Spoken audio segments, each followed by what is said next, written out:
Chapter 3. So I lived, abandoning myself to this insanity for another 6 years, till my marriage. During that time, I went abroad. Life in Europe and my acquaintance with leading and learned Europeans confirmed me yet more in the faith of striving after perfection in which I believed, for I found the same faith among them. That faith took with me the common form it assumes with the majority of educated people of our day. It was expressed by the word progress. It then appeared to me that this word meant something. I did not as yet understand that, being tormented, like every vital man, by the question how it is best for me to live. In my answer, live in conformity with progress.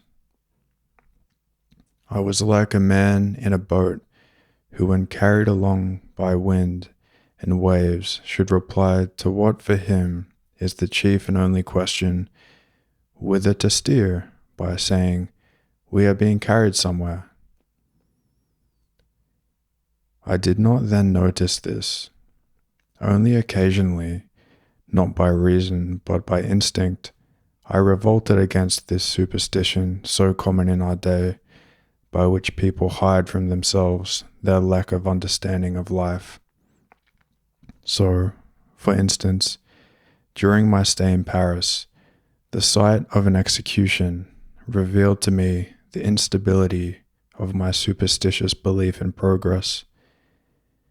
When I saw the head part from the body and how they thumped separately into the box, I understood, not with my mind, but with my whole being, that no theory of the reasonableness of our present progress could justify this deed, and that though everybody from the creation of the world had held it to be necessary, on whatever theory, I knew it to be unnecessary and bad, and therefore the arbiter of what is good and evil is not what people say and do, nor is it progress, but it is my heart and I.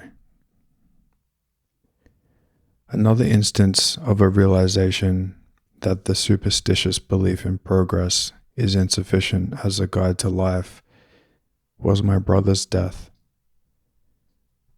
Wise, good, serious, he fell ill while still a young man, suffered for more than a year, and died painfully, not understanding why he had lived and still less why he had to die.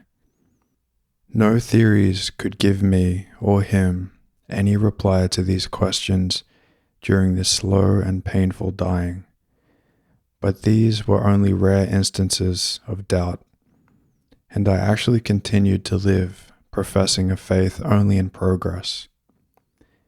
Everything evolves, and I evolve with it, and why it is that I evolve with all things will be known someday. So I ought to have formulated my faith at that time. On returning from abroad, I settled in the country and chanced to occupy myself with peasant schools.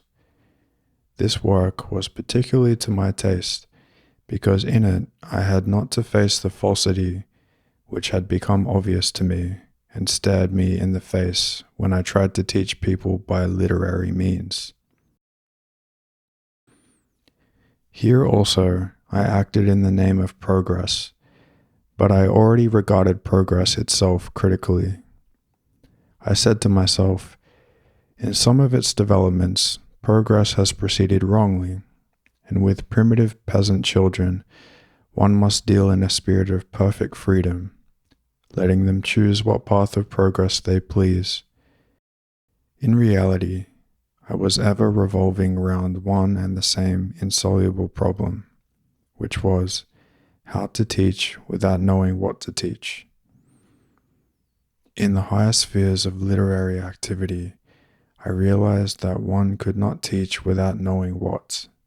for I saw that people all taught differently, and by quarreling among themselves, only succeeded in hiding their ignorance from one another.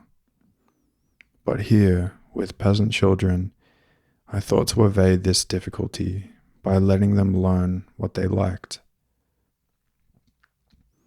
It amuses me now when I remember how I shuffled in, trying to satisfy my desire to teach, while in the depth of my soul, I knew very well that I could not teach anything needful, for I did not know what was needful. After spending a year at schoolwork, I went abroad a second time to discover how to teach others while myself knowing nothing. And it seemed to me that I had learnt this abroad, and in the year of peasants' emancipation, 1861, I returned to Russia armed with all this wisdom, and having become an arbiter, I began to teach both the uneducated peasants in schools and the educated classes through a magazine I published. Things appeared to be going well, but I felt I was not quite sound mentally, and that matters could not long continue in that way. And I should perhaps then have come to the state of despair I reached 50 years later, had there not been one side of life still unexplored by me, which promised me happiness. That was my marriage. For a year, I busied myself with arbitration work, the schools and the magazine, and I became so worn out. As a result, especially of my mental confusion, and so hard was my struggle as arbiter, so obscure the results of my activity in the schools, so repulsive my shuffling in the magazine, which always amounted to one and the same thing, a desire to teach everybody and to hide the fact that I did not know what to teach, that I fell ill, mentally rather than physically, threw up everything and went away to the bashkirs in the steppes to breathe fresh air, drink kumis, and live a merely animal life. Returning from there, I married. The new conditions of happy family life completely diverted me from all search for the general meaning of life. My whole life was centered at the time in my family, wife and children, and therefore in care to increase our means of livelihood. My striving after self-perfection, for which I had already substituted a striving for perfection in general, i.e., progress, was now again replaced by the effort simply to secure the best possible conditions for myself and my family. So another 15 years passed. In spite of the fact that I now regarded authorship as of no importance, the temptation of immense monetary rewards and applause for my insignificant work, and I devoted myself to it as a means of improving my material position and of stifling in my soul all questions as to the meaning of my own life or life in general. I wrote, teaching what was for me the only truth, namely, that one should live so as to have the best for oneself and one's family. So I lived. But 5 years ago, something very strange began to happen to me. At first, I experienced moments of perplexity and arrest of life. And though I did not know what to do or how to live, and I felt lost and became dejected.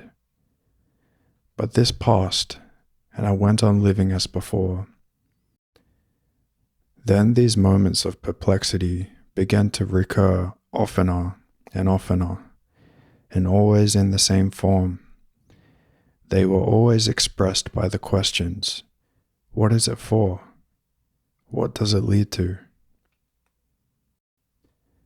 At first it seemed to me that these were aimless and irrelevant questions. I thought that it was all well known, and that if I should ever wish to deal with the solution, it would not cost me much effort. Just at present, I had no time for it, but when I wanted to, I should be able to find the answer. The questions, however, began to repeat themselves frequently, and to demand replies more and more insistently. Like drops of ink, always falling on one place, they ran together into one black blot. Then occurred what happens to everyone sickening with a mortal internal disease.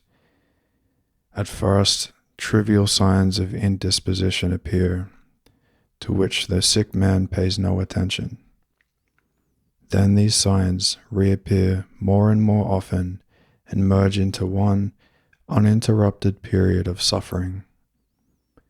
The suffering increases, and before the sick man can look round, what he took for a mere indisposition has already become more important to him than anything else in the world. It is death. That is what happened to me. I understood that it was no casual indisposition, but something very important, and that if these questions constantly repeated themselves, they would have to be answered, and I tried to answer them.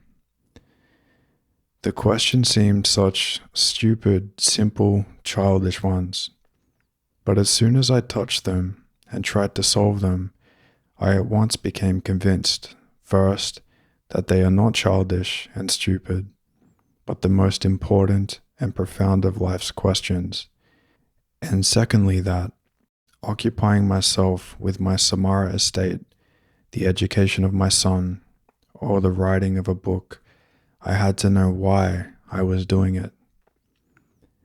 As long as I did not know why, I could do nothing and could not live. Amid the thoughts of estate management, which greatly occupied me at that time, the question would suddenly occur, well, you will have 6,000 dessiatinas of land in Samara government and 300 horses, and what then? And I was quite disconcerted and did not know what to think. Or when considering plans for the education of my children, I would say to myself, what for? Or when considering how the peasants might become prosperous, I would suddenly say to myself, but what does it matter to me? Or when thinking of the fame my works would bring me, I would say to myself, very well, you will be more famous than Gogol or Pushkin or Shakespeare or Molière or than all the writers in the world. And what of it? And I could find no reply at all. The questions would not wait. They had to be answered at once, and if I did not answer them, it was impossible to live. But there was no answer. I felt that what I had been standing on had collapsed, and that I had nothing left under my feet. What I had lived on no longer existed, and there was nothing left.